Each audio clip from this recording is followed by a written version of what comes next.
anigoo hadda iska faraxsan ayaa inaan Soomaaliyeed oo waliba hablaha TikTok isticmaala ay la soo hadashay.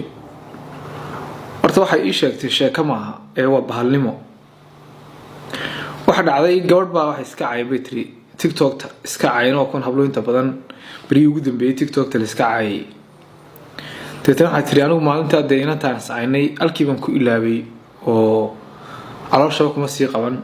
waxay tiri gabadhii kale caloosha igu haysay markaa shirqool ay emaileytay anu garan maayo gabadhu goortay cadaawada inta la isku qaadeen. waxay tiri wiil aan garanayo oo ogtahay iyaduna inaan garanayo ay soo adeegsatay wiilkii lacag ba u soo dirtay. waxa ku tiri xawlaayo shukaanso oo la sheekayso.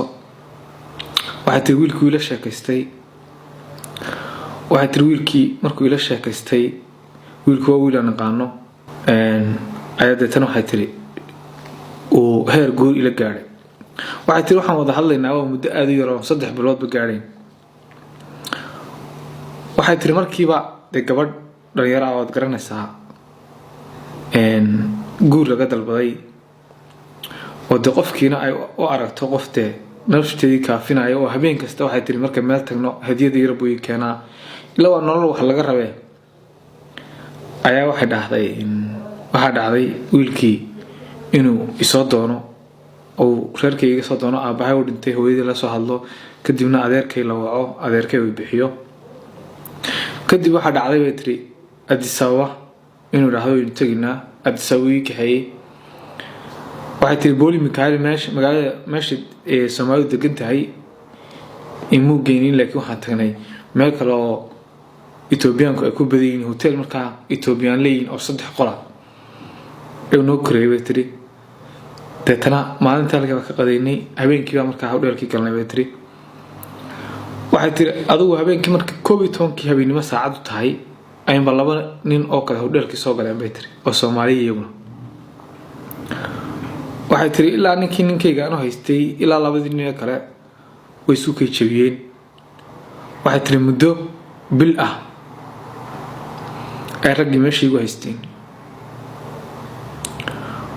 waxay tiri gabadhii baa marba la wacaa video baa laga duubaa. waxay tiri ma aqaan bay tiri saan noqday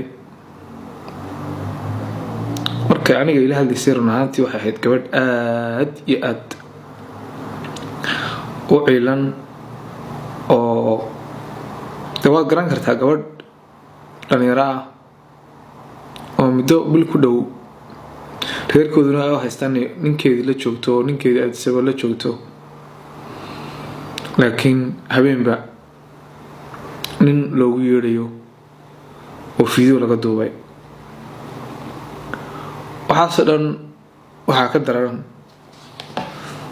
de gabadh markaanay ceebteeda sheegi kareen oo ay isleedahay dawal lagu caawisanaya gabadhii kalena ay maalin kasta ugu soo hanjabayso videogan ka hayo online baraha bulshada Kenya. gabadhani aniga markay ii soo wacday sheekada ii sheegtay sheekada waxaan kula taliyay wax kasta ha dhacaan inay sheegto waayo waxaan hadda waxyaabahan badan ee dhaxdeena ka dhacay wallahi wax macquul ma wax qof bili aadan iyo xitaa aamini karay maaha. kulli dadkii waxaan sameeyay clipka noo gaariya insha Allah waxaan rajeynayaa oo Ilaahay ka rajeynayaa inantaasina inay go'aan ka qaadato oo nimankaas la soo qabto. gabadhaas halkan joogta Jarmalka joogta ee nimanka u dirtayna ciqaabteeda insha Allah way maraysaa.